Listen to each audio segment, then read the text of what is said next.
Time Out. Time Out. La pause basket. News, débat, pronostic. Dylan et ses chroniqueurs décortiquent toute l'actualité de la NBA. Time Out. Bonjour à tous et bienvenue pour la première édition de Time Out, votre actu basket. Vous avez raté une semaine d'NBA, pas de problème. Time Out est là pour tout vous récapituler. Toujours en compagnie de Paul Rabézen. Ouais, Gianni est pas là. Ouais, on le salue, hein. J'espère qu'il viendra à la prochaine émission. Donc on va tout de suite commencer par les news. Time Out, la pause basket sur Positive Radio.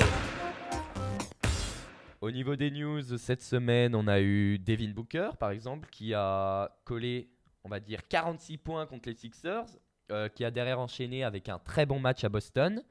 Donc il doit être sur les 5 derniers matchs à 36 points, mais il s'est blessé 3 semaines. Il s'est blessé aux adducteurs. Ça va durer pendant 3 semaines. Voilà. Donc un coup dur pour les Suns. Je pense qu'ils auraient...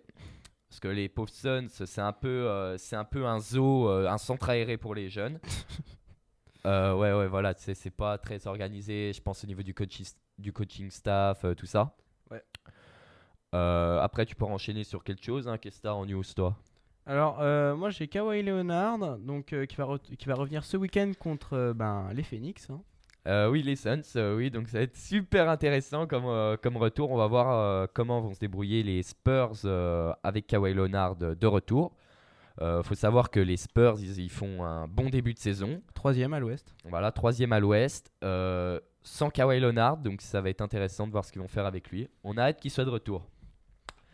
Alors, Derrick Rose, donc lui qui pensait arrêter sa carrière à cause de sa blessure à la cheville la semaine dernière, eh bien, il est revenu, mais sa blessure elle est un peu plus grave que prévu, donc il va avoir une opération de la cheville.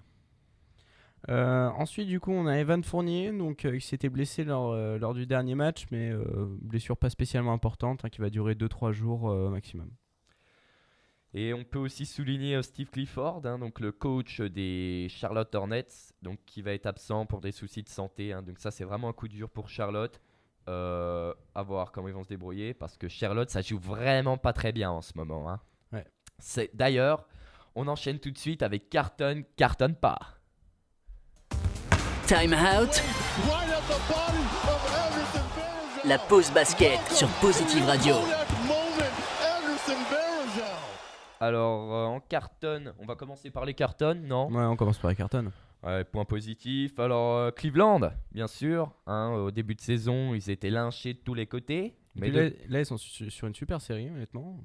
Ils sont 13 en train de victoires remonter. de suite. Ouais, c'est assez bien ce qu'ils font. Ils ont su notamment resserrer la défense. Ils sont 2e à l'Est. Du coup, ils reviennent tout gentiment sur Boston. Mais... Ils ont encore un peu de retard, mais disons que c'est moins catastrophique qu'en début de saison. Où, Ouais, exactement. Donc, bien sûr, on a LeBron James qui est monstrueux. Il fait tout à chaque match. LeBron James, il joue 41 minutes par match. Donc, c'est assez énorme, surtout à son âge, 33 ans. Faudrait penser à le reposer. Love, il commence à préchauffer. Love commence. Donc, on attend aussi le retour d'Isaiah Thomas. Parce oui, que, Isaiah Thomas, retour, on l'a quasiment pas vu. Hein. Non. Il était blessé pendant. Oui. Il s'était blessé pendant les playoffs l'année dernière. Donc là, donc ça va être intéressant de voir ce qu'ils vont faire avec lui. Un All-Star, surtout sur le retour. Et aussi la réintégration de Derrick Rose. Voir comment ça va se passer, tout ça. Ouais.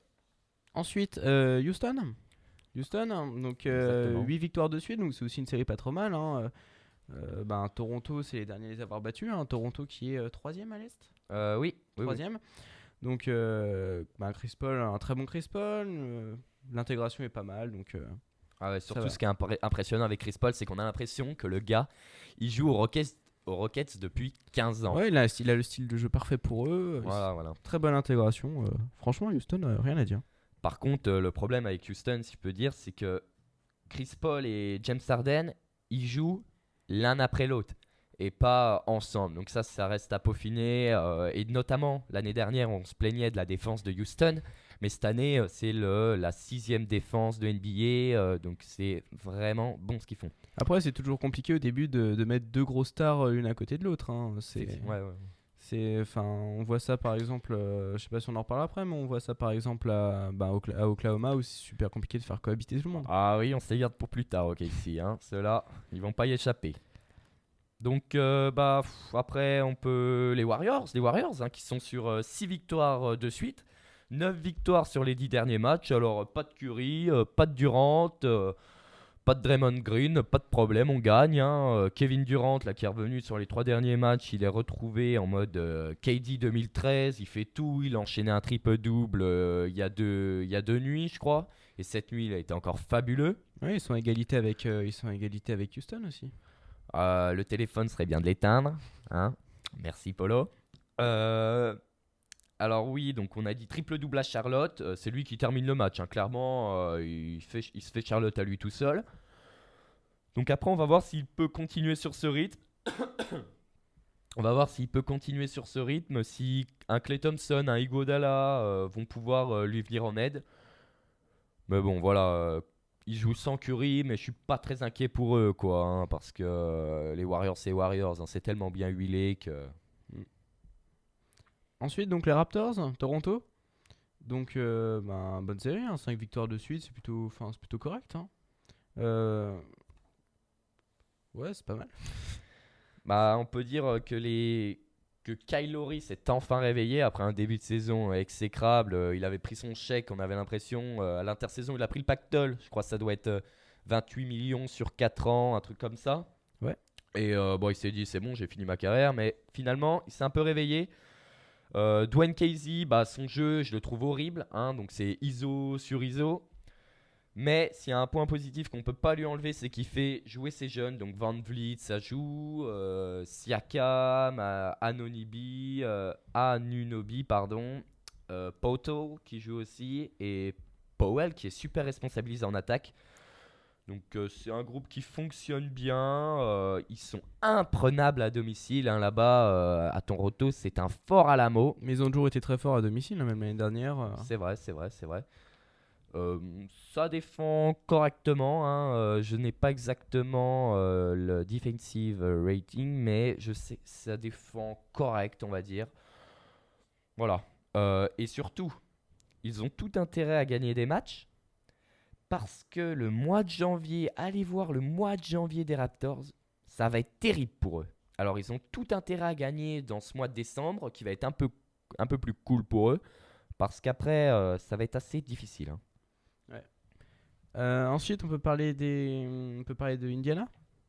Donc Indiana, c'est un collectif qui fonctionne bien. Avec Oladipo qui est très fort cette année, tout ça. Oladipo. ouais. Bon, non mais son blaze, il est imprononçable. Oladipo. Ouais, 3 victoires consécutives. D'ailleurs, Oladipo, si vous ne le savez pas, a été transféré d'OKC cette année. Donc il montre qu'il peut être un vrai franchise player. Oladipo, c'est un candidat All-Star Game. Bon, après, il y a du monde. Donc Kyrie Irving, John Wall, Bradley Beal, DeRozan. Donc pour caser Oladipo, ça va être assez difficile. Mais s'il doit y avoir un représentant d'Indiana au All-Star Game, c'est bien Oladipo. Donc, Indiana qui pour l'instant est 7ème à l'Est. Ce qui est pas... Ouais, c'est correct. C'est correct. En playoff, quoi. Ouais. On enchaîne sur une autre équipe. Alors, je sais pas, qu'est-ce qui pourrait faire le Jazz, pourquoi pas. Ouais, Utah. Même s'ils restent sur deux perdus. Ils viennent de perdre 2 matchs. Donc, ils sont à 7 victoires sur les 10 derniers matchs, par contre. Et ça, ça c'est une bonne dynamique. Ouais. Utah qui est 8ème pour l'instant. Donc, juste après la Nouvelle-Orléans. Ce qui est intéressant avec Utah, c'est qu'ils ont su se réinventer, je pense. Parce que Rudy Gobert s'est blessé. Ils ont su. Donc ça, c'est. Excusez-moi, c'est dû à Quinn Snyder, chapeau Quinn. Parce que le gars, il a su donner les ballons et responsabiliser son rookie, Donovan Mitchell, qui fait une semaine exceptionnelle. Statistiquement parlant, sur les 10 derniers matchs, il doit être à 26 points, 4 passes, une interception. C'est énorme pour un rookie. Il a été choisi 13e à la draft. Donc on peut vraiment dire que c'est un style, quoi, parce que si vous voulez, un style, c'est quelqu'un qui a été oublié par les recruteurs. et des recruteurs intelligents d'autres équipes ont réussi à le choisir. Donc bien joué à eux. Donc Paul reviendra sur la draft plus tard dans l'émission. Ouais, petite chronique sur les rookies à venir. Ouh, teaser. Alors maintenant, je crois qu'il faut qu'on passe au carton pas. Parce qu'il y a certaines équipes qui doivent passer au grille-pain, comme on dit. Hein, notamment, qu'est-ce qu'on pourrait avoir en carton pas Pour avoir les Pistons. Parce que... là, les Pistons. Ouais, parce qu'ils avaient fait un super début de saison. Bon, ils sont encore 4ème, mais ils viennent d'enchaîner 5 défaites de suite. Alors, je crois qu'ils sont 7ème, les Pistons. Ouais, après leur dernière défaite. Mais Ouais. enfin, faut faire attention quoi, si tu veux te placer en playoff, en sachant que c'est quand même une grosse équipe. Quoi. Ouais, bah, mais par contre, moi, je m'affole pas parce que Détroit, ils ont quand même eu 5 défaites de suite, mais ils ont quand même joué les Warriors. Ils ont vraiment un gros calendrier à venir. Donc, mais par contre, ils ont quand même Boston dimanche. Ouais. Ça va être assez dur. Ils peuvent être très rapidement sortis du top 8. Donc, pas de panique, mais il faut quand même commencer à se poser des questions du côté de Détroit. Après, les Sixers. Hein, les Sixers, c'est pas trop qu'ils font une mauvaise semaine, mais c'est qu'ils perdent contre Phoenix. Et ensuite, ils perdent contre les Lakers. Alors là, t'as pas le droit de perdre contre les Lakers. Bon, même si contre Phoenix, Devin Booker qui met 46 points. Mais quand même, quoi, on doit gagner contre Phoenix et les Lakers. Le match contre les Lakers, je sais pas si tu l'as vu, mais le dernier quart-temps de Ben Simmons, il est horrible. Le quatrième quart, il est horrible. Les choix de J.J. Redick, il prend des tirs atroces. Toute la semaine des Sixers se résume à la dernière possession. Ouais. En sachant que après Philadelphie pour l'instant ils sont pas très loin des playoffs quoi. Ça change des saisons passées où ils se prenaient 130 points à chaque match. Enfin voilà quoi. Ouais. Enfin il y a quand même du mieux. Hein. Quand Cleveland gagne le titre il y a 2 ans, ils avaient fait une série de 30 défaites d'affilée. Enfin. Ouais, ça devait être 16, un truc comme ça. Ouais, mais un peu plus. Ouais. C'est vrai que. Mais justement, là, donc là, je vais parler un peu technique basket, mais sur la dernière possession du match Sixers-Lakers, ils viennent doubler sur Lonzo Ball côté fort. Non, carton rouge. Depuis quand on vient aider côté fort? L'aide, c'est un truc de côté opposé, si vous voulez. Donc, on ne vient pas aider côté fort. Si vous voulez, côté fort, c'est le côté où il y a le ballon pour laisser un shooter à 3 points tout seul. Bon, là, je sais pas dans quelle école de basket ils ont appris, mais faut vraiment... ça m'a vraiment saoulé quoi, quand j'ai vu. Bon, après, Philadelphie, ils ont encore un bon bilan quoi. Donc, ils sont toujours playoffables, mais pas trop... On doit pas encore s'inquiéter quoi. Alors, après, on peut enchaîner sur une autre équipe qui est pas trop en forme, c'est les Clippers. Donc, eux, ils sont jamais en forme, bizarrement. Mais bon, là... ouais, parce que... Blake Griffin a été blessé. Je crois qu'il est encore blessé pendant 2 mois. Patrick Beverley, je crois qu'il est out. Ils ont qui d'autre? Danilo Gallinari. Donc, l'été, ils ont tradé Chris Paul. Et ils avaient quand même réussi à avoir une bonne équipe. Mais là, avec toute l'avalanche de blessures, c'est pas possible, quoi. Doc Rivers, c'est un mauvais coach, faut le dire. C'est juste un meneur d'hommes, mais c'est pas un tacticien. Le pauvre Doc Rivers, à mon avis. Tiens, je te mets on the spot, c'est-à-dire je te pose une question et tu me dis ce que t'en penses. Est-ce que Doc Rivers finit la saison aux Clippers? Alors ça paraît compliqué parce que en ce moment ils enchaînent clairement les défaites. Leur effectif il est amoindri. Puis bon, c'est pas non plus le meilleur coach de NBA. Donc si leur but c'est d'aller en playoff. Donc si les chances s'amoindrissent, ils vont quand même tout faire pour essayer d'y aller. Donc moi honnêtement, je le vois pas finir. Je prends mon petit pari là. Ouais, donc les Clippers, c'est assez inquiétant. Hein. Il y a un chat noir là-bas, ça va jamais. On pourrait enchaîner sur Portland quand même, qui reste sur 3 défaites de suite. On perd à Milwaukee. Ça va mettre dans le contexte. Hein, les mecs en face étaient chauds. Après, on perd contre les Wizards sans John Wall. C'est Bradley Beal qui vient vous massacrer en mettant 51 points.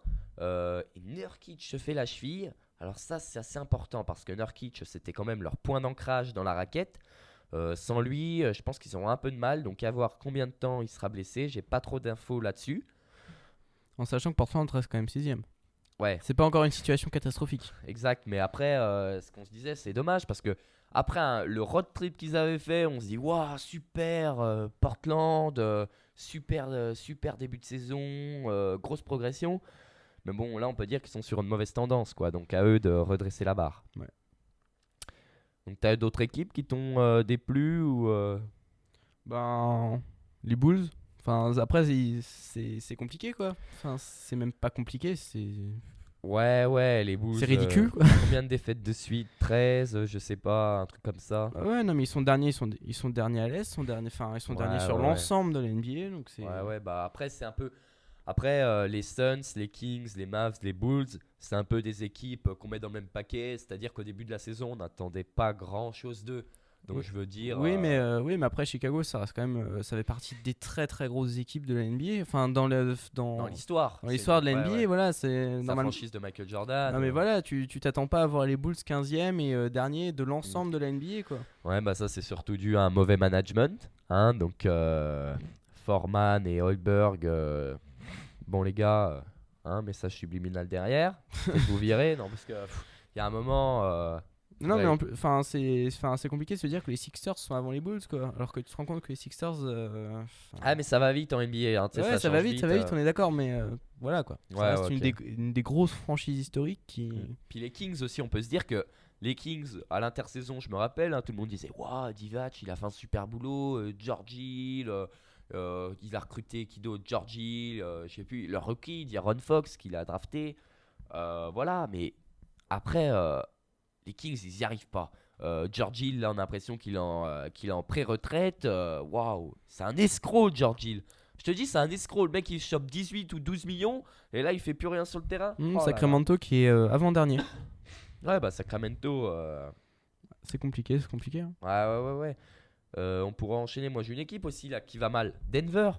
C'est pas trop de leur faute, mais 2 défaites de suite. Ils ont pas de raquette. Jokic et Millsap, les 2 All-Stars de l'équipe, sont blessés. Là, ils doivent survivre. Hein. Ils se sont fait massacrer par DeMarcus Cousins. Le pauvre Kenneth Farid, on sait pas où il est, mais il a rien compris à ce qui s'est passé. Ouais. Après, les jeunes font le boulot. Je veux dire, Jamal Murray, il fait une bonne saison. Gary Harris, Will Barton, tout ça, ça joue bien. Mais c'est pas un Jokic, voilà. C'est pas des All-Stars, quoi. Ils vont pas faire la différence avec tout seul. Donc là, ils doivent survivre, voilà. Donc c'est l'heure d'attaquer le gros steak, le débat. Donc on va parler d'OKC et on se dit, est-ce que ce serait pas la foudre à OKC? Time out. La pause basket sur Positive Radio. Alors la foudre à OKC, l'orage s'abat sur Oklahoma City. Pourquoi ça ne marche pas? Alors on s'est posé, on s'est dit mais pourquoi ça marche pas OKC? Qu'est-ce qui va pas? Faut quand même remettre dans le contexte, OKC est 9ème. Oui, 9ème, mais on est bien d'accord, ça marche pas. Là, par exemple, la nuit dernière, je crois, où il y a 2 nuits, ils perdent contre Brooklyn. Ils vont à Mexico pour le Mexico Games. Et là, tu chies des burritos contre Brooklyn, quoi. Non, mais c'est clair. Carton rouge, on n'a pas le droit de perdre contre Brooklyn dans le Money Time contre Spencer Dinwiddie. Pour tout le respect qu'on a avec Caris Levert, il fait un gros match. Mais bon, tu peux pas perdre contre Brooklyn dans le Money Time. Et puis OKC est annoncé pour être le concurrent des Warriors cette saison. Ils ont recruté d'énormes têtes d'affiche et On voit que ça marche pas. Ouais, ça marche pas. Ça se marche sur les pieds. Oui, ils peuvent pas se partager le scoring. Ouais. Paul George, Westbrook, tout ça, c'est. Bah Melo, il est complètement dégueulasse, mais sur le match de Brooklyn, et c'est pas que sur ce match-là, il a 5 sur 20 en shoot, mais à ce moment-là, mec, arrête de shooter. Faut qu'il arrête de shooter. Mais qu'est-ce que peut faire Melo à part shooter? prendre des rebonds, défendre. Non, pas du tout. Melo, c'est isolation sur isolation. Il pourrit l'attaque d'Oklahoma. Il pourrit l'attaque et la défense. Et puis quand tu compares le OKC de cette année à celui qu'on avait l'année dernière, avec seulement entre guillemets Westbrook, il y a quand même une différence énorme, quoi. Oui, après on va nous dire, oui, on a vu 15/5 ou un quart de la saison régulière. Bon, on est d'accord. Oui, mais ça dit beaucoup, ça met quand même les bases, quoi. Voilà, là on a quand même déjà 20 matchs, un peu plus d'un match. On peut quand même commencer de juger, de se dire, bah attendez les gars, faut faire attention parce que certes le match contre Brooklyn, il n'y avait pas Paul George, mais si avec André Robertson, Steven Adams, Westbrook, Melo, tu peux pas battre Brooklyn, bon voilà quoi. Oui, et puis actuellement du coup Oklahoma ne serait pas en playoff actuellement. Si on parle, ouais. Si on arrête là, ce serait quand même un énorme fiasco, quoi. Ouais, bah ouais. Enfin, un Russell Westbrook qui est pas en playoff, ce serait. Mais ouais. Et surtout que le match d'avant, ils avaient fait un gros money time. Donc le money time, j'ai pas expliqué, mais c'est les 5 dernières minutes d'un match. Serré bien sûr. Hein. Contre Utah, on avait l'impression qu'ils avaient énormément progressé. Mais là, non. Mais là, contre Brooklyn, c'est reparti. Ils perdent dans le money time. C'est un pas en avant, 3 pas en arrière avec eux. C'est vraiment. Ils ont vraiment du mal. Après, on leur souhaite, on espère qu'ils vont remonter à la pente, parce que c'est vrai qu'OKC c'est toujours intéressant de les voir en playoff. Hein. Et surtout, moi je regardais les stats avancées, donc pour vraiment avoir une idée de l'impact d'un Carmelo Anthony par exemple, on regarde, mais Carmelo Anthony, c'est quand on regarde les tirs qu'il prend dans un match, c'est 75 ou 55% de ses tirs pris, c'est des pull-ups. Pull-ups, c'est 3 dribbles, plus de 3 dribbles je crois, et prendre un tir et voilà, c'est pas catch and shoot, c'est-à-dire vous ramassez la balle, vous la mettez dedans, là c'est vous avez la balle, vous faites 1, 2, 3 des crosses entre les jambes, tout ça, vous tirez, forcément c'est moins efficace que catch and shoot, et sur ce que Carmelo fait le plus en attaque, c'est là où il est le moins efficace, donc il y a un vrai paradoxe. Qu'est-ce que tu voulais dire? Non mais c'est, enfin, après voilà, on va pas dire que c'était prévisible, mais on va dire que les Warriors, ils ont plein de gros joueurs. Hein. C'est vrai qu'ils ont, enfin, Draymond Green, Stephen Curry, tout ça. Mais eux, c'est des stars qui arrivent à vivre ensemble. L'équipe est bien huilée, tout ça. Alors que OKC, a pas de collectif. Moi, je pense que ça, c'est peut-être dû aussi au coaching staff de Billy Donovan. À un moment, il doit avoir une réaction. Il doit dire à ses joueurs de faire attention. Je regarde. Dans le money time, Westbrook, il est en mode Ave Maria. Il prend tous les tirs de son équipe et il n'est pas efficace. Il faudrait quand même partager un peu plus la balle, jouer un peu plus placé parce que le système d'OKC, c'est assez simple. C'est Westbrook à la balle, il drive vers le cercle, donc il attaque le cercle, il ressort sur un tireur. C'est ça. Et sauf que ça, dans le money time, ça marche pas parce qu'il suffit que la défense soit un peu plus attentive et voilà, c'est bloqué. C'est un peu le même problème qu'avec Houston, si vous voulez, c'est assez simple leur système de jeu, quoi. Oui, sauf que Houston réussit, quoi. Ouais, mais donc, là, on va se poser une deuxième question, c'est comment arranger ça? Qu'est-ce qu'il faut faire? Virer Billy Donovan? Faire quelque chose avec Carmelo? Je sais pas.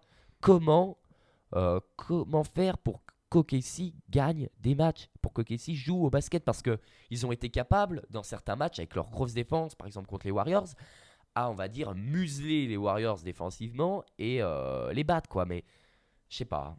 Comment s'améliorer? Alors après, virer le coach, c'est pas toujours la bonne solution. Ouais. Ça peut avoir les deux effets. Ça peut avoir l'effet de nouveauté, mais ça peut aussi faire l'effet inverse, tout simplement, quoi. Ouais.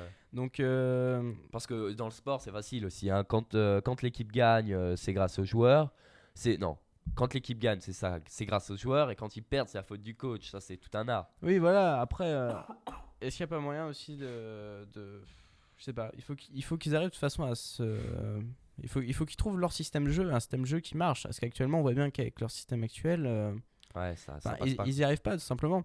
Le partage du scoring entre leurs trois stars, donc Après, on n'en a pas parlé, mais Steven Adams, il fait un boulot monstrueux dans la raquette. On parle assez peu de lui, mais c'est Steven Adams, franchement, sur les écrans, il pose des blocs, il prend des rebonds, il est super oui, mais fort. le problème du coup, c'est que ça prouve qu'ils ont d'excellents joueurs individuels, mais qui n'arrivent pas entre guillemets à mettre les liens entre eux de façon à ce qu'ils fassent une équipe cohérente. Après, avec Carmelo, je reviens sur Carmelo parce que bon, vous savez, Melo, j'aime pas bien Melo. Hein, non, je rigole. C'est juste que le problème avec Carmelo, c'est qu'il a joué à Denver, à New York, de la même manière. Il a joué 10 ans, plus de 10 ans, de la même manière. Donc, c'est pas un joueur, vous n'allez pas dire à un joueur qui a 33 ans, je crois, Melo, de se réinventer. Il va pas se réinventer. Donc, on était tous là à croire, ouais, Melo, il va devenir Melo FIBA, il va être dans les coins, il va mettre des 3 points, tout ça. Mais non, Melo, qu'est-ce qu'il fait? Il score sur isolation au poste bas. C'est tout ce qu'il fait. Et la défense, on n'en parle pas parce que défensivement, Melo, voilà, c'est pas très bon. Ouais. La défense générale est pas très bonne de toute façon. KC, ils choisissent un peu leur match. Hein. Ouais, mais c'est quand même c'est quand même une des meilleures défenses de NBA. Hein. Oui, ça reste fort, mais c'est pas non plus. Pour une équipe qui visait quand même à la base cette saison le titre, c'est pas non plus excellent. Ouais, moi je suis pas d'accord. Je pense que c'est une énorme défense, OKC. Donc, comment vraiment résoudre les problèmes? Donc, on a dit, pour récapituler, essayer de créer de mettre les choses en place, donc avoir un bon système de jeu. Créer un style de jeu. Voilà, avoir leur identité, parce qu'ils n'ont pas une identité. Ouais. Westbrook, c'est même plus Westbrook. Je veux dire, Westbrook, il attaque, il drive au cercle, c'est plus claquet de dunk. C'est je fais une passe, je sais pas trop quoi. Il essaie. Westbrook n'est même pas Westbrook. Il se transforme en un passeur, en un Jason Kidd. Mais Westbrook, c'est un gros scoreur. Il met des tomards. Là, on a perdu Westbrook.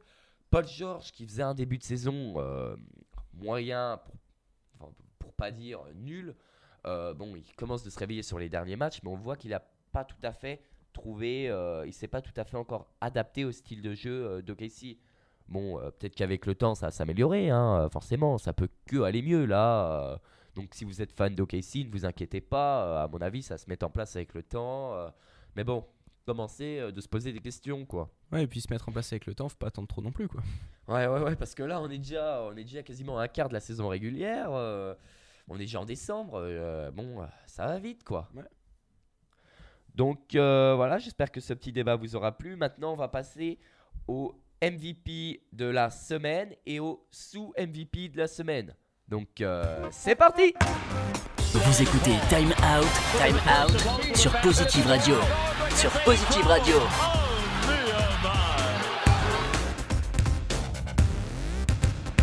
Alors en vice-président, en MVP de la semaine, qui est-ce qu'on pourrait mettre? Qui est-ce qui a fait une énorme semaine? Il n'y a pas de question à se poser à l'Est. À l'Est, c'est LeBron James. Oui.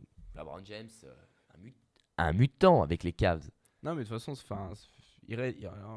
en plus d'être fort, il est régulier. Et c'est une de ses principales forces. Ouais, mais après, il faut se poser aussi des questions. Est-ce qu'il joue pas un peu trop, LeBron James, à 34 ans? Il va sur ses 34 ans. Je trouve 38 minutes par match, je crois, c'est quand même énorme. On est qu'en décembre. Oui, mais peut-être qu'il commence à vieillir, mais pour l'instant, ça marche. Ouais. Forcément, quand il aura des signes de fatigue, il jouera moins. Mais actuellement, c'est le leader de son équipe. Il fait des très grosses performances. Pas que de son équipe, il est leader aussi de sa franchise. Je veux dire, Tyronn Lue, c'est pas lui qui va dire LeBron James, est-ce que tu peux faire ça? Non, c'est LeBron qui décide à Cleveland, ça c'est sûr. Mais actuellement, il est toujours à fond. Et il n'y a pas de raison de ne pas le faire jouer s'il a d'aussi bons résultats, quoi. Ouais. Bon, de toute façon, à l'Est. Président LeBron James, et à l'ouest, là c'est James Harden, hein, bien sûr, mais c'est dommage que Stephen Curry soit blessé à la main, quoi. Parce que Stephen Curry, s'il se serait pas blessé, le match à Miami, j'ai mal à la main, il nous fait le coup, j'ai mal à la main, puis derrière Miami ils prennent carton, ça c'était sûr. Donc dommage qu'il se soit blessé, ça aurait pu être un bon candidat au MVP de la semaine. Ouais. En vice MVP, qu'est-ce qu'on pourrait mettre à l'Est? A fait une bonne semaine. Je sais pas moi, Kyrie Irving. Je sais pas. Bradley Beal. Ouais, pas mal. Bradley Beal, il sort de 51 points contre Portland, excusez-moi. Ça commence à faire pas mal, hein. Ouais, sans John Wall, franchement, si Bradley Beal cette saison est pas All-Star, ouais, ça va discuter là, parce que Bradley Beal doit être All-Star, donc vice MVP à l'Est, Bradley Beal, je pense que c'est une bonne solution, non? Ouais, et puis cette année, le All-Star va être intéressant. Donc, le All-Star, pour ceux qui ne savent pas, c'est. Comment expliquer c'est les meilleurs joueurs de chaque conférence qui s'affrontent durant un match, quoi. Voilà, les meilleurs joueurs décidés par le public. Donc, qui sont des votes, ils votent pour les joueurs représentés. Sur Internet. Voilà, c'est ça. Puis il y a les journalistes aussi Voilà, qui votent pour le. Les journalistes, ouais. Et les coachs, ils votent pour les remplaçants, tout ça, quoi. Ouais. Mais bon, le All-Star Game, ces dernières années, c'est plus trop ça. Bon, on s'éloigne un petit peu. À l'Ouest, vice-MVP, DeMarcus Cousins, forcément, qui, sans Anthony Davis qui s'est blessé, fait le taf. Je veux dire, il enchaîne. Il en fait pas trop. Il a un bon comportement. Je dis pas que DeMarcus Cousins ça a changé. Je dis pas qu'il est devenu il est devenu sain. Mais il a encore ses fautes techniques, quoi. Oui. Mais il s'améliore un peu. Il porte vraiment la franchise des Pélicans sur son dos, quoi. On le sent vraiment. Ouais, c'est bien. Il assume ses responsabilités. Puis ça roule bien, quoi. Ouais, il en fait pas trop. Il force pas. Même si l'année dernière. Il fait jouer les autres. C'est. Ouais, il perd des ballons certes, mais il fait des passes, donc ça va, quoi. Et par contre, je voulais dire, oui, la nuit dernière, il est quand même à 9 sur 30, 14 sur 30 au tir. Bon, c'est un peu moins de 50%, mais sinon, il doit être aux alentours des 60% sur les 5-6 derniers matchs. Donc c'est vraiment une bonne semaine que nous a fait DeMarcus Cousins. Donc maintenant, ce que je te propose, Paul, c'est qu'on passe à la prochaine rubrique, c'est-à-dire les questions et réponses. Time out. La pause basket sur Positive Radio. C'est parti pour les Q&A, questions flash. Donc si vous connaissez pas, parce que vous êtes un peu nouveau, bien sûr, c'est sa première mission. Donc je pose une question au chroniqueur, donc là, en l'occurrence il y a Paul, et il me répond rapidement, oui, non, avec peut-être un petit peu développé. C'est des questions que j'ai un peu piochées sur le net, des rumeurs qui circulaient, voilà, des choses du moment, de la semaine. Donc on a par exemple Marc Gasol à Boston. Non. Ouais. Ça va pas ensemble. Ouais, faut arrêter les conneries. Le salary cap de Boston n'est pas énorme. Ouais, ils sont pas énorme comparé aux autres équipes. Ouais, ils doivent avoir. Je crois qu'ils doivent être. Si, ils sont à la limite du salary cap, ils peuvent pas. Comment dire, pas acheter, mais signer d'autres joueurs. Et surtout qu'avec les différentes prolongations de contrat qu'ils vont devoir faire la saison prochaine et prochaine saison. Il faudra vraiment faire attention à votre argent en Boston, mais on peut compter sur Danny Ainge pour le faire. Puis Marc Gasol, c'est pas non plus le meilleur joueur. Ouais, mais le problème avec Marc Gasol, c'est que il commence à un petit peu s'énerver à Memphis, parce qu'on n'a pas trop parlé de Memphis, mais Memphis, David Fisdale, très bon coach, excellent coach, viré. Donc ça c'est vraiment, je sais pas quoi dire, mais David Fisdale c'est un très bon coach. Ce qu'il avait fait avec Memphis, Grizzlies 13e. Ouais, 13 défaites en 14 matchs, je crois, ou un truc comme ça. Je sais pas exactement, mais ça doit être un truc comme ça. Aussi, Marc Gasol commence à piquer sa colère. Et Marc Gasol, à un moment, il peut se dire les gars, j'ai 34 ans, qu'est-ce que je fous là dans une franchise qui perd? Il peut se dire est-ce que je devrais pas être dans une équipe qui peuvent gagner le titre? Est-ce que je devrais pas jouer avec Après, à 34 ans. Ouais. 34 ans, on doit dire que ça commence à devenir compliqué de changer de franchise. Pas de changer de franchise, mais d'aller dans une équipe encore plus forte, quoi. Ouais, mais il est quand même extrêmement fort. Ouais, il arrivera. Disons que 34 ans, tu mises pas sur l'avenir, quoi. Tu mises sur un avenir Ouais. extrêmement proche, quoi. Ouais, mais avec les fondamentaux qu'il a, je pense que Marc Gasol, il peut jouer jusqu'à 50 ans. Non, mais voilà, il est vraiment. Donc ensuite, je pense qu'on a fait le tour là pour Marc Gasol à Boston. C'est non. Arrêtez vos illusions. Est-ce que OKC va commencer à trader? C'est-à-dire, est-ce que OKC va commencer à échanger des joueurs, à paniquer, se dire oh putain Melo, faut qu'on les change Oui, mais ce sera inévitable. De toute façon, ce sera soit un changement de coach, soit un changement de joueur au bout d'un moment. De toute façon, il faudra régler quelque chose. Ouais, donc, mais moi par exemple, je pense que OKC va pas s'affoler tout de suite. Ils vont se dire ok, on va les jouer parce que là, on n'a pas parlé, mais OKC la saison prochaine, ils peuvent se retrouver sans Paul George. Ouais. Sans Paul George. Oui. Et Carmelo, il a une option, soit il l'active, soit il l'active pas. Mais à mon avis, il va l'activer parce qu'il ne va pas renoncer sur 28 millions d'euros parce qu'il n'en vaut pas 28 millions, tout simplement.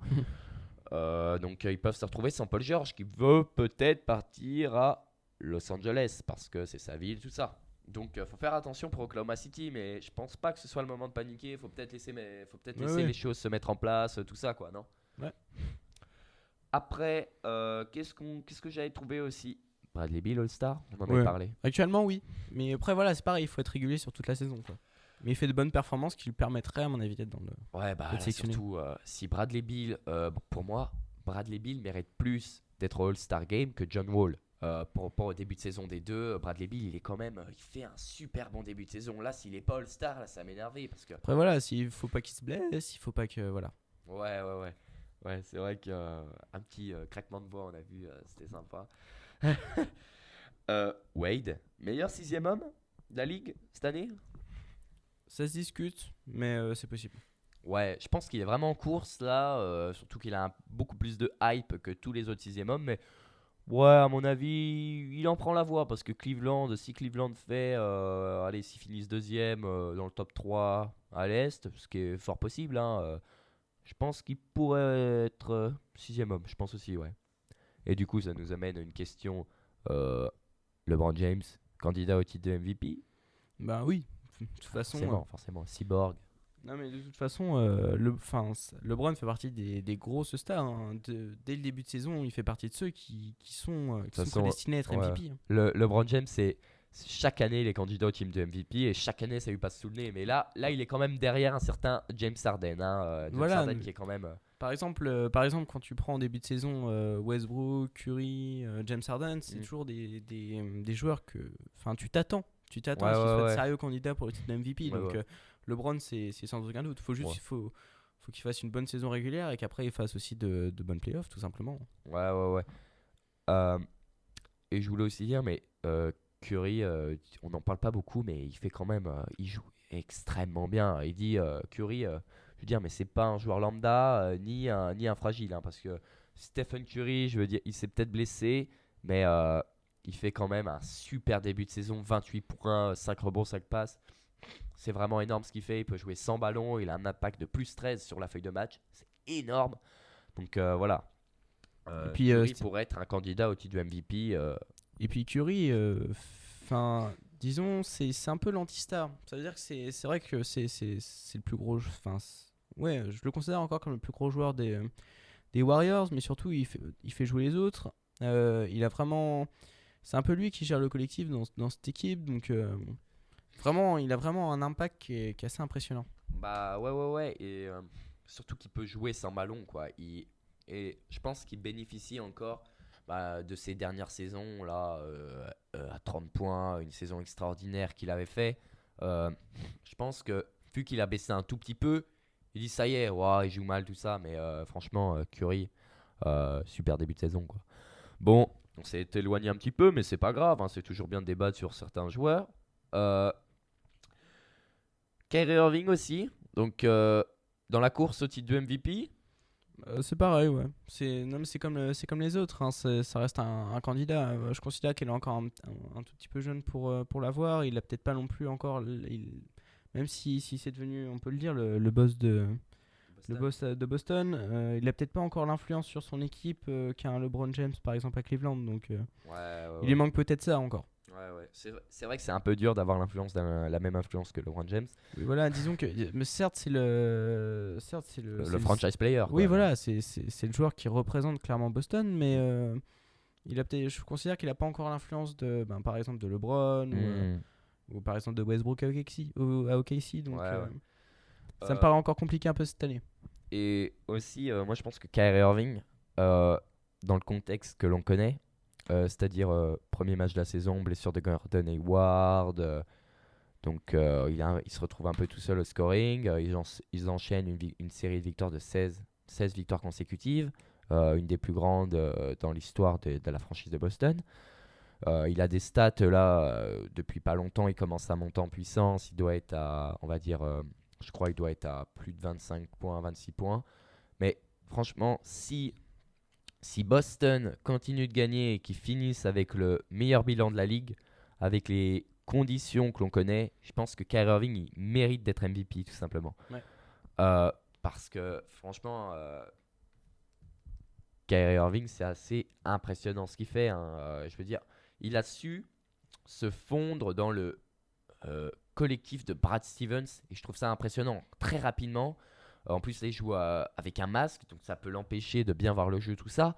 Et je trouve que Kyrie Irving, en ce moment, il est quand même assez injouable. Il a sorti la nuit dernière contre les Spurs 39 points. Donc Manu Ginobili qui a mis un buzzer beater, ça veut dire qu'il a mis un panier au buzzer pour gagner le match quasiment. Kyrie Irving derrière qui prend la balle à 3 points derrière la ligne, il tire in-out. Donc ça rentre comme s'il marquait le point, mais finalement ça ressort. Il a mis 36 points dans le match. C'est énorme.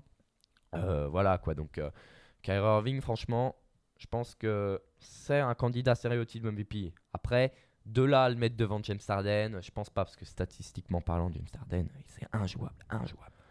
Donc, en même temps, qui peut rivaliser avec James Harden pour le titre de MVP, quoi. Après, Derrick Rose, va-t-il rejouer cette année? On sait qu'il va se faire opérer de la cheville, là, donc dans pas longtemps. Combien de temps de disponibilité, on sait pas bien, mais Derrick Rose, on nous a annoncé, tu sais, fin de carrière, mais est-ce que ce serait pas vraiment sa fin de carrière? Derrick Rose, de toute façon, il a toujours eu des pépins physiques. Non, mais il a eu des pépins. Et j'ai toujours eu l'impression qu'il était un petit peu décevant en général. Disons que Derrick Rose, par exemple, Derrick Rose avant, en début de saison, il avait toujours de très gros espoirs. Bon, après, avec ses pépins, tout ça, et puis même avec son jeu en général, pour moi, c'est plus un joueur qui représente de la frustration que autre chose. Donc, clairement, parce que je pense que Derrick Rose en 2011, il est MVP. Qui se souvient qu'en en 2011, Derrick Rose a été MVP, quoi. Il était parti sur des chapeaux de roue, puis derrière, il se fait les genoux. Ouais, en sachant que le genou, c'est typiquement c'est des blessures qui sont répétitives. Ouais. Disons par exemple quand on se fait, c'est très compliqué pour lui. Ça a toujours été compliqué pour lui de toute façon. C'est depuis quoi? Depuis 2011, il est en constante bataille avec son corps. Constamment, il a des blessures. À un moment, c'est vrai qu'il peut en avoir marre et se dire oh, c'est bon, quoi, j'arrête. Puis il est pas non plus spécialement soutenu. Hein. Il est pas non plus spécialement soutenu. Ouais. C'est vrai que c'est un joueur qu'on n'a pas beaucoup. Pour moi, ça représente un des plus gros, peut-être pas gâchis de NBA, mais si, parce que ça peut pas être un gâchis parce qu'il était MVP. Ouais. Disons que un gâchis. Mais il était MVP à 22 ans. Ouais. Le plus jeune MVP de l'histoire. Oui, on est d'accord. Mais tu peux pas dire que ta carrière est un gâchis quand t'as été MVP au moins une fois, tu vois. Ouais. Disons que c'est pas comme un jeune joueur. C'est pas comme un jeune joueur qui est un. Tu vois, par exemple, si je prends un Kyrie Irving, c'est pas un jeune joueur comme Kyrie Irving qui va s'approcher du top et si imaginons il se blesse, qui va s'écrouler, tu vois. Il a quand même eu le titre le plus prestigieux, quoi. Quand t'es MVP d'une saison NBA, quoi, t'as quand même atteint un stade qui est exceptionnel. Donc, ouais, je comprends. Il aura pas une carrière gâchée, il aura une carrière compliquée, tout simplement. Ouais. Le Heat, ça va pas très bien en ce moment. Et est-ce que Pat Riley peut-il faire péter le roster du Heat? Après, avant que tu répondes, c'est pas dans son habitude à Pat Riley de faire péter son roster. Il est plutôt discret jusqu'à la deadline. La deadline, c'est la date limite de transfert qui doit être située au 10 février, un truc comme ça, je sais pas exactement, 8 février, je crois. Voilà, donc tu peux expliquer ce que c'est qu'un roster aussi? Un roster, bon, c'est l'effectif. Ouais. C'est l'effectif de l'équipe. Ouais, mais c'est quand même important à préciser. Est-ce que tu penses qu'il va le faire péter alors ou pas? Peut-être pas le faire péter, mais au moins, de toute façon, il va faire venir des joueurs. Hein. Tu peux pas continuer comme ça. Parce que c'est pas top le 8. Hein, mais je pense qu'il est encore dans. Je pense qu'il y a encore cette aura de l'année dernière. La campagne du 8 était exceptionnelle. Eric Spoelstra en pleure. Tout le monde en pleure. Super saison du 8. Et je pense qu'ils ont encore espoir de continuer. Ils ont encore espoir, je veux dire, de faire les playoffs parce qu'ils sont pas si loin au classement. Hein. Je crois qu'ils sont. Si tu peux vérifier, je crois qu'ils sont juste derrière. J'ai regardé, oui. Je crois qu'ils sont juste derrière. Après, c'est vrai que le 8, c'est pas non plus spécial. C'est pas spécialement. Le problème du 8, c'est qu'ils sont. Ça, c'est ces fameuses équipes qui sont, on va dire, le cul entre deux chaises. Ouais, non, mais tu rigoles, mais. Le 8 sont 10e. Ah, 10e, voilà. Justement, ils sont pas assez faibles pour pouvoir tanker, c'est-à-dire être le moins fort possible et avoir un bon tour de draft. On parlera de la draft tout à l'heure. et ils sont peut-être pas assez forts pour aller en playoff. Mais on sait qu'à l'Est, c'est facile. Hein. À l'Est, t'enchaînes 3 victoires de suite et tu passes de 10e à 5e. Hein, Oui, donc, non, parce que là, par exemple, là justement, donc j'ai regardé le classement et par exemple, les Pistons qui sont 7e du coup, ils ont tout seulement 3 victoires de plus, entre guillemets, donc ça peut vite se jouer quoi. Ouais. Après, il faut pas faire l'effet inverse aussi, parce qu'on l'a dit, ils sont pas dans une dynamique exceptionnelle, donc ils peuvent aussi. Enchaîner des défaites donc, voilà, et s'ils continuent du coup, si par exemple ils font vraiment une très mauvaise série, là il faudra vraiment prendre des décisions quoi. Ok, donc prochaine question. Donc là c'est un peu question que je me pose depuis souvent, même si je crois que la réponse est assez claire. Si tu es Danny Ainge, imaginons t'es Danny Ainge, donc le responsable du recrutement des Celtics. Si tu es Danny Ainge, est-ce que tu donnes le pactole à l'intersaison à Marcus Smart, qui est un joueur, il n'a pas des stats extraordinaires, mais c'est un indispensable à Boston. Par exemple, je vais te dire, mais il tourne à 9 points, des pourcentages atroces, mais il y a un paradoxe, c'est que son impact est similaire à l'impact d'un Steph Curry. Il a 13,5 de net rating, donc c'est-à-dire quand il est sur le terrain, son équipe est à plus 13, en règle générale c'est énorme. C'est le meilleur net rating des Celtics. Donc est-ce que t'es Danny Ainge lui donne le pactole? Alors moi j'ai un peu de problème avec entre guillemets donner le pactole. Parce que donner le pactole, même s'il a une grosse influence,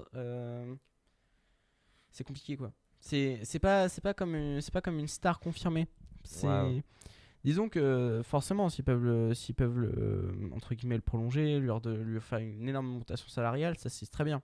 Par contre, donner le pactole, ça c'est un peu. Ouais, parce qu'il faut savoir que Boston. Disons qu'il faut être modéré quoi. Ouais, ils peuvent pas trop donner parce qu'ils vont péter leur marge salariale. Donc forcément, moi je pense que s'ils leur donnent, allez, 13, 14 millions sur 4 ans, je pense que ce serait pas mal. Voilà. Ouais, parce que pour moi, faire péter le pactole, tu vois, c'est quand tu veux, par exemple, c'est quand tu veux prolonger par exemple un Stephen Curry, ou là, par contre, oui, tu vois. Ouais, je vois bien. Donc, pas le pactole, environ 15 millions. Ouais. Pour un joueur indispensable, mais qui marque pas énormément. Ouais, ok, je vois ce que tu veux dire. Du coup, on va parler de Julius Randle. Parce qu'il faut savoir que les Lakers, à l'intersaison prochaine, ils ont un gros coup à jouer. Ils veulent notamment recruter LeBron James. Est-ce que les Lakers vont transférer Julius Randle? Parce qu'il faut savoir que Julius Randle, il va demander 20 millions la saison. Et les Lakers, je suis pas sûr qu'ils voudront donner 20 millions à Julius Randle. Puis surtout, faut quand même prendre le salaire de LeBron James. Il prendra 30 millions quoi. Oui, voilà. Donc la question c'est, est-ce que Julius Randle va finir la saison à Los Angeles? Est-ce qu'il va être tradé est-ce que le 8 février il est tradé, Julius Randle? C'est assez compliqué à prédire. Ouais. Moi je dirais oui quand même. Je pense que de toute façon il va partir. Ils pourront pas déjà assumer le salaire des deux. Mais quitte à le laisser partir à l'intersaison, mieux vaut le récupérer contre une monnaie d'échange, contre un joueur, un tour de draft, quelque chose comme ça, parce qu'il n'a pas un salaire. Actuellement, il a un salaire à 6 millions l'année, c'est pas énorme, hein. Bien sûr, c'est entre gros guillemets, bien sûr, hein, mais, parce que 6 millions, j'aimerais bien les gagner, moi. Non, mais voilà. Donc, il y a des. Je pense personnellement que le 8 février, il est tradé. Julius Randle, il est plus là. Julius Randle est parti.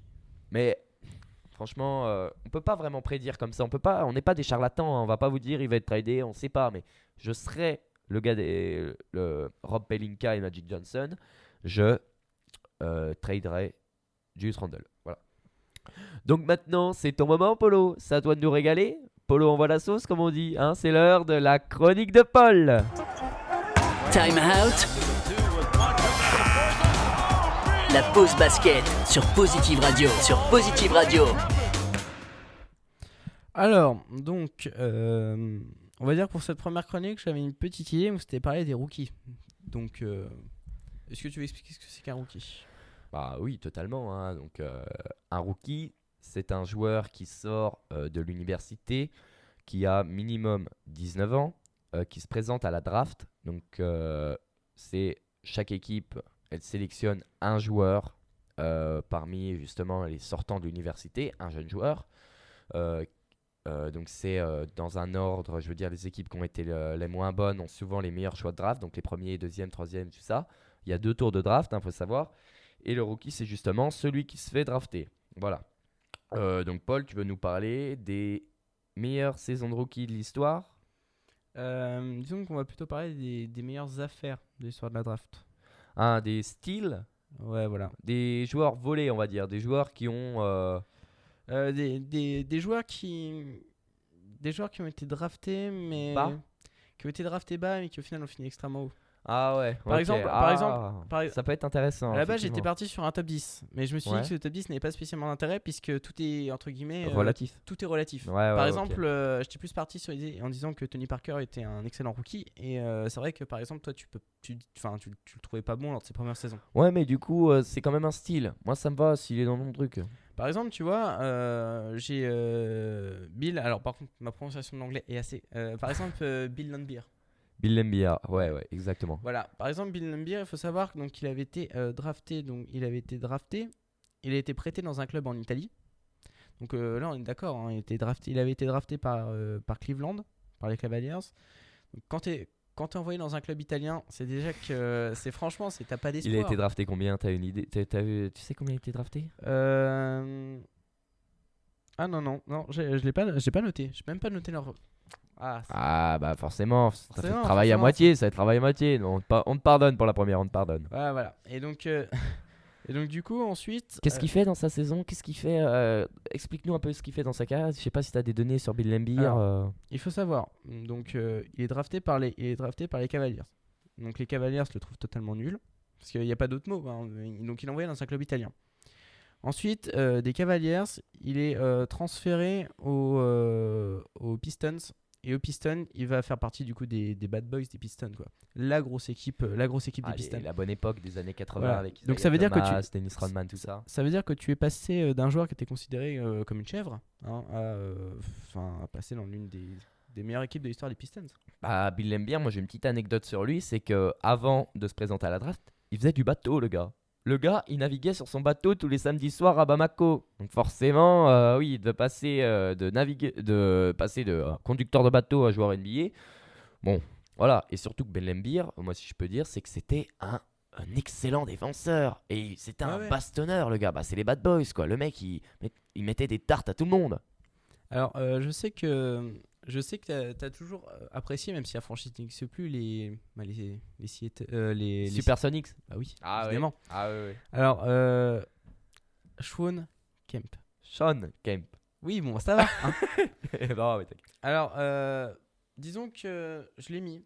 Donc, il avait été 17ème choix de draft. Donc, lui, je l'ai pas oublié. C'est quand même assez haut, je trouve. Ouais, c'est pas mal. Et enfin voilà, c'était une véritable machine. Il a fait ses premières saisons avec les Sonics ont été exceptionnelles. C'était vraiment une machine à highlights et tout ça. Bon Gros dunk. ouais voilà. Et après après sa carrière, on est d'accord, c'est cassé la gueule qu'on va faire. Il y a pas d'autre mot. Sean Kemp, c'est qu'il y a eu un lockout en NBA, donc c'est-à-dire une période où ça jouait plus parce que les joueurs, le syndicat des joueurs et l'NBA s'entendaient plus et ils comprenaient pas ce que c'était lockout. Sean Kemp. Sean Kemp, pour lui, lockout, c'était j'arrête le basket, je consomme de la cocaïne, tout ça, quoi, et je bouffe des gros kebabs tous les jours. Voilà. Donc quand il est revenu, il était complètement métamorphosé, le Sean Kemp. Hein. Recherchez sur internet Sean Kemp, Sonics et Sean Kemp. Putain, je vais arriver. Orlando. Vous allez voir, c'est devenu un mastodonte, le gars. Est-ce que tu as, par exemple, je sais que tu aimes bien Isaiah Thomas. Est-ce que tu souhaites en parler? Alors, je n'aime pas Isaiah Thomas, mais c'est pas grave, je peux en parler quand même. Donc, Isaiah Thomas qui a été choisi en dernière position de la draft par les Kings ou les Suns, je sais plus. Il a été choisi en dernière position. Donc, il a été tradé dans tous les sens contre des pots de peinture et un biscuit. Ouais. Il atterrit à Boston, il a explosé. C'est devenu le joueur qu'on connaît à Cleveland, un excellent joueur. C'est un gros style parce qu'à partir du moment où tu es sélectionné dernier et que tu fais une carrière où si tu es sélectionné dernier et que tu deviens All-Star, tu es forcément un style. Mais oui. Ensuite, tu peux parler de Tony Parker. Bah ouais, ce serait pas mal. Tony Parker, qui était la grosse star de l'équipe de France. Hein. Ouais, qui a pris sa retraite il n'y a pas longtemps. Donc il était sélectionné combien En 28e position. 28e position. 28e position. C'est quasiment en deuxième tour. Ouais, voilà. Donc, c'est-à-dire que les Spurs ont vraiment Ils faisaient un coup avec lui. un talent caché, quoi. Ouais. Enfin, puis on peut parler du talent des Spurs, on peut aussi parler de, entre guillemets, de l'échec des autres franchises, parce que Tony Parker, quand tu vois sa carrière au final, qui était un des plus jeunes meneurs titulaires, on est d'accord? C'est le plus jeune meneur titulaire de l'histoire des Spurs. Donc rien que ça, 5 bagouses, 5 fois champion NBA, MVP des finales en 2011, bref. Voilà, mais une grosse carrière. En 2007, pardon. Ouais. Et puis quand tu dis que tu es 28e, quand tu pars 28e, bon, ça fait... Ouais. Surtout qu'à l'époque, je pense que les scouts NBA étaient pas aussi développés que maintenant, donc c'était plus difficile de voir des joueurs, européens, de voir des matchs européens pour les scouts. Je crois que c'est plus dur que maintenant avec les réseaux sociaux, tout ça. Donc, mais bon, c'est quand même un très gros style. Alors, j'aimerais aussi terminer sur Manu Ginobili. Qui a quand même été encore un coup des Spurs, qui a quand même été choisi très très bas dans la draft. Je crois au deuxième tour, un Argentin incroyable niveau fondamentaux, qui fait partie du trio Duncan, Ginobili, Parker, donc l'âge d'or des Spurs, on va dire. Un très gros joueur, un très grand joueur qui a été complètement oublié par les scouts. Voilà, ça c'est encore merci à Greg Popovich et son coaching staff qui font quand même un sacré boulot aux Spurs depuis tant d'années. Voilà. Bon, maintenant on va passer à un petit jeu entre nous. C'est l'heure des pronostics. Vous écoutez Time Out sur Positive Radio.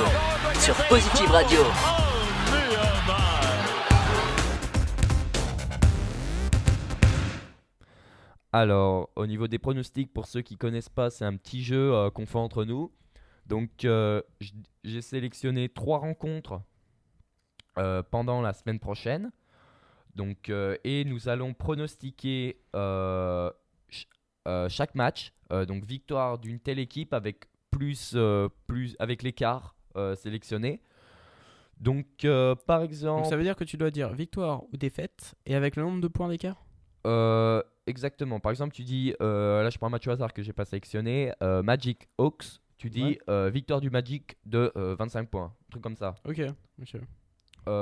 Donc j'ai sélectionné demain à 22h Pistons Celtics, donc un très gros match. Ah, ça va être intéressant.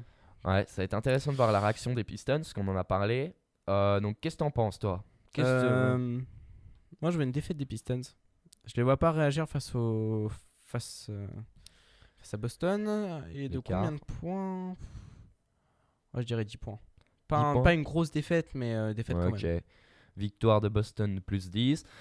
Moi, je dirais victoire pareil de Boston. On va dire, allez, plus, on va dire plus 12. Parce que je sens que je me rappelle de la dernière rencontre entre Boston et Détroit. Ils étaient super contents de les avoir battus, Détroit. Ça avait un peu énervé Kyrie Irving. Attention, le match de Kyrie Irving contre Détroit. Donc, le prochain match que j'ai sélectionné, donc c'est... alors, ça devrait être celui-là. Donc, lundi. Bon, c'est pas une grosse affiche, mais c'est quand même une Knicks Hawks. Donc, c'est assez difficile à pronostiquer parce que les Knicks et les Hawks sont deux équipes assez faibles. On ne sait pas bien à quoi s'attendre d'eux. Les Knicks qui sont quand même assez catastrophiques sans Porzingis. Défensivement, ça va pas. Offensivement, c'est assez prévisible. Et les Hawks qui font ce qu'ils peuvent et qui tankent. Donc, ils sont avant-dernier à l'Est. Bref, ça va pas. Qu'est-ce que tu vois pendant ce match? C'est hyper compliqué. Tu vois, si tu peux même pas te dire si c'est une équipe offensive ou pas. C'est vraiment... Je dirais quand même victoire de New York. Victoire de New York et... je mettrais quand même un plus 20, parce que les Hawks sont vraiment pas bien. Ok, plus 20 des Knicks, c'est noté, c'est un pari très risqué. Moi, je dirais victoire des Hawks, plus 15. Blowout. Ouais, blowout des Hawks, plus 15 des Hawks, ouais, ça me paraît bien. Et le dernier match que j'ai choisi, c'est mardi prochain, donc tout début de semaine. Je suis pas allé très très loin dans la semaine. Alors j'ai trouvé Warriors Blazers, donc une affiche qui peut être somme toute intéressante. Hein. Donc les Blazers qui auront à cœur de bien jouer contre les Warriors, qui seront peut-être amoindris, qui seront sûrement même certainement amoindris sans Stephen Curry. Donc qu'est-ce que tu vois pour ce match? Alors honnêtement, même sans Stephen Curry, je considère qu'il y a tellement d'armes offensives côté Warriors que déjà victoire des Warriors, ça me paraît, pour moi ça me paraît clair.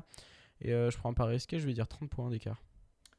Ah oui, un sacré blowout. Donc moi personnellement, je veux dire victoire des Warriors. De plus 11. Ouais, une victoire assez marquée, mais correcte quoi. Donc voilà. On a fini pour les pronostics. J'espère que cette première émission de Time Out vous aura plu. On remercie bien tous ceux qui nous ont aidés à faire cette émission. David Michaudet. En régie. Voilà. Paul qui est présent avec moi. Hein. Merci d'être là. Et Gianni. Ah non, il n'est pas là. Pardon. La semaine prochaine, Gianni sera là peut-être, hein, sûrement. Et moi, je vous dis à plus dans le bus. Hein, c'était Time Out. À la semaine prochaine. C'était Time Out, la pause basket. La pause basket sur Positive Radio.